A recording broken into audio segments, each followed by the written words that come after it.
You are watching Ames Academy. What do you get when you mix promiscuity and greed with selfishness, entitlement, and elitism? Well, you get a serious trouble with Hamills. But this isn't simple tabloid drama we're talking about here, people. A child's life is at stake. But not just any child. It's Mark Hamill's own flesh and blood. But you wouldn't know that given the conduct of Grandpa, Grandma, and Daddy. The trouble with Hamills isn't even the public's problem. It is placed squarely on the shoulders of one woman who chose life despite great adversity. The more I researched into each archived article about this debacle, the more I learned how unhinged these people are.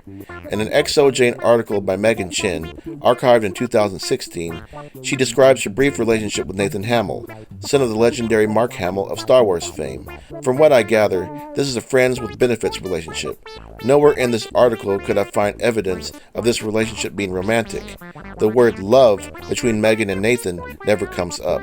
Despite the nature of the relationship, Nathan didn't want to use condoms, so you can imagine his amazement when he learns the hard way that birth control pills are only 93% effective. These fine individuals are going to be parents, but you don't understand Nathan's dilemma. Although being close to middle age and having access to his family's wealth, he isn't ready to be a daddy. One of the troubles with Hamills is their ability to perform mental gymnastics to twist logic in their favor. In the article, Nathan says that it would be in the child's best interest if she was only a memory because it would suck to not have her father in her life.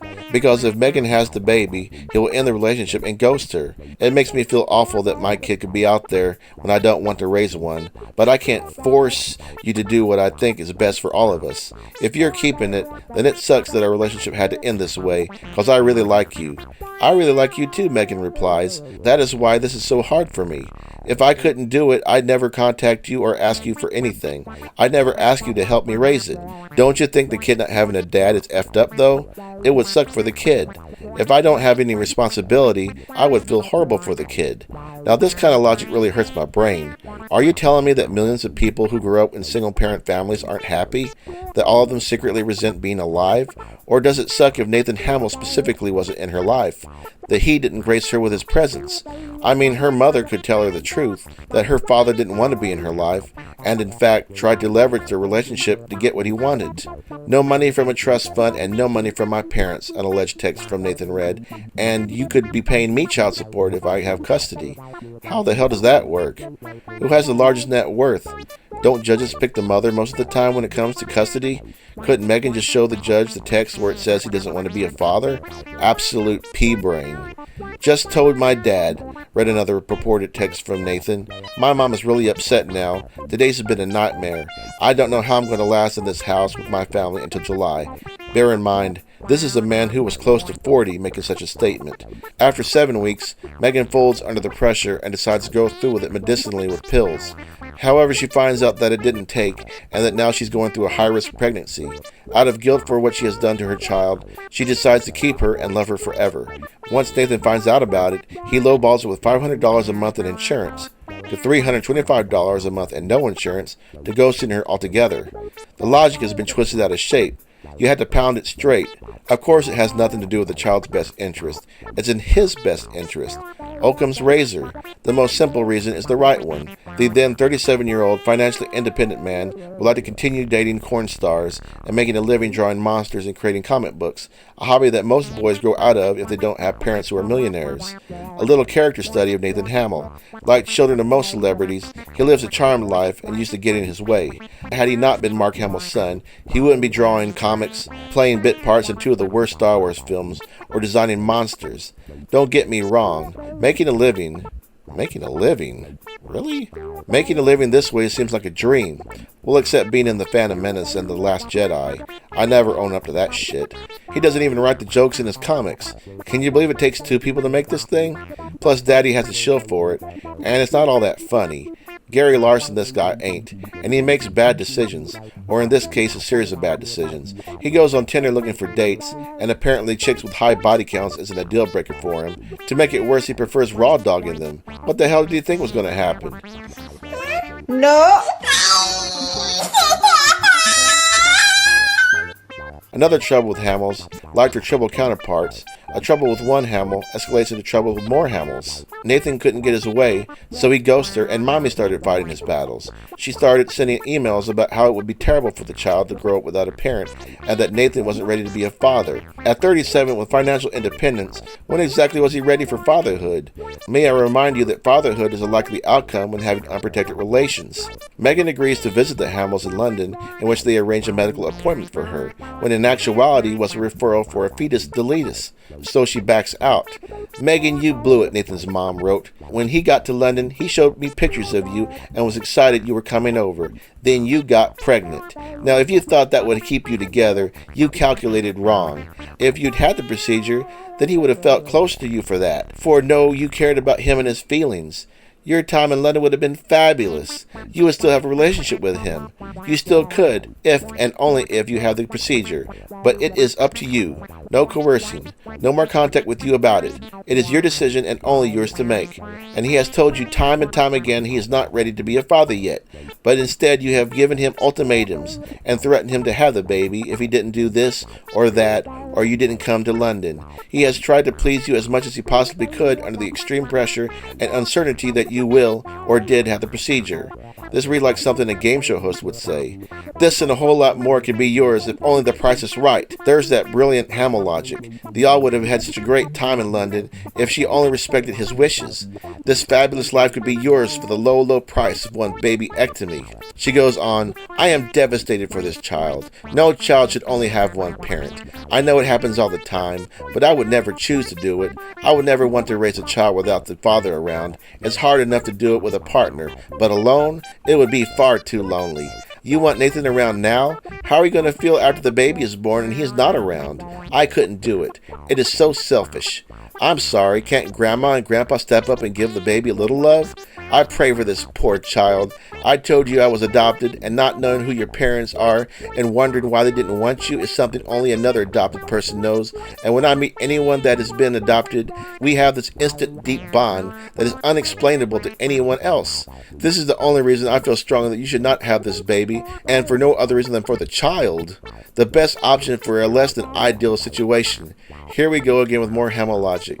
Grandma Skywalker was adopted and somehow miserable, despite having two loving adopted parents, becoming high school valedictorian, becoming a skilled professional in the health industry, and being married to Luke Skywalker. Why should any child be forced to live such a life?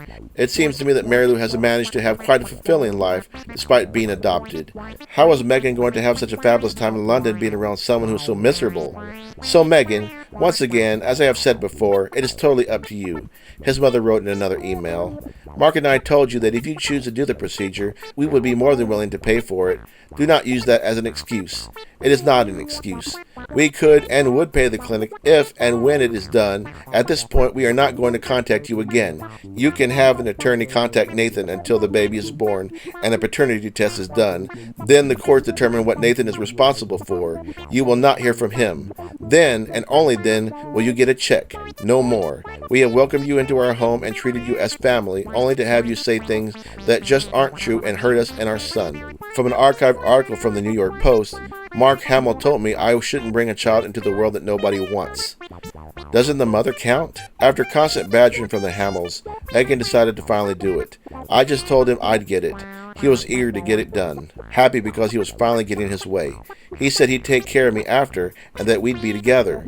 His words weren't comforting, but they were all I had. He took me to a clinic at 21 weeks, where I learned it would be a major procedure.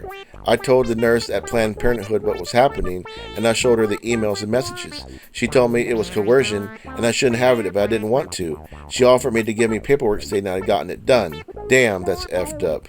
When even the Planned Parenthood nurse wants you to keep it. Under stress, I lied, which I know wasn't right to do. I let Nathan think I went through with it. I told him that it was done. I wanted to see if what he told me was true, that he'd be there for me after. but he immediately told me he didn't want anything to do with me. He had just been telling me what I wanted to hear to get what he wanted. He wanted it taken care of with no thought of my feelings. I'm sure he's used to getting his way. This is my take. Nathan was having fun until it wasn't fun anymore. Then he desperately attempted to escape the consequence of his actions, and his parents were adamant because they didn't want their glorious legacy to be tarnished by an illegitimate child whose mother worked in the adult film industry. That's all this fiasco was about, and we all know the reason why Maegan stuck to her guns, because she knew this baby was strong in the force. Because if she really was okay with raising the baby on her own, she wouldn't be trying to haggle Nathan Hamill for child support and health insurance. $500 a month? Are you serious? This is Mark Hamill's son. He wipes his ass with $500, and then he lowballs her with $325 a month. What the hell? This guy really didn't care about his kid. A few years later, Mark Hamill would post an Instagram featuring Nathan and his daughter. Wow, I can't help but notice two things. The child is alive and Nathan Hamill's apparently in her life. What the hell, Nathan? I thought you weren't going to be in this child's life. Does that mean by posting this picture that Mark and Mary Lou are in the child's life too? So if Maegan went through with it, this person who very much has a relationship with her father wouldn't be alive? Around early 2024, Maegan would say that she didn't appreciate guys like Ethan Van Sciver or Nerdrotic using her daughter as a pawn or a talking point to shut up Mark Hamill. All I can say is that she's the one who started it in the first place. No one twisted her arm into talking to the New York Post or to write an article in a feminist magazine. All this dirty business could have been kept behind closed doors, but it wasn't. I wonder why. I would actually preferred that. It certainly cast Mark Hamill in a dark light. For many of us, we grew up knowing him as Luke Skywalker, although these days it's kind of hard to not separate the character from the actor. What gets me is that we live in a world populated with individuals who suffer from main character syndrome, and society does everything in its power to protect these assholes. Then they get into convoluted arguments over whether a fetus is even a person, because they're trying to save a life. Their social life, and a non-person doesn't have any rights. It's amazing that a fetus can mean something completely different to two people. To some, a fetus is hope, the future, the biological expression of the love between parents. To others, a fetus is an inconvenience, a parasite, a burden, a threat, but above all else, optional. Isn't it great that society has decided who is and isn't an inconvenience? The Hamills knew exactly what one unborn fetus meant to them. The archived articles are linked in the video description, so if you want to jump down the rabbit hole, you can. If you found this video informative, please consider liking and subscribing. Till next time. Like and subscribe to Ames Academy now.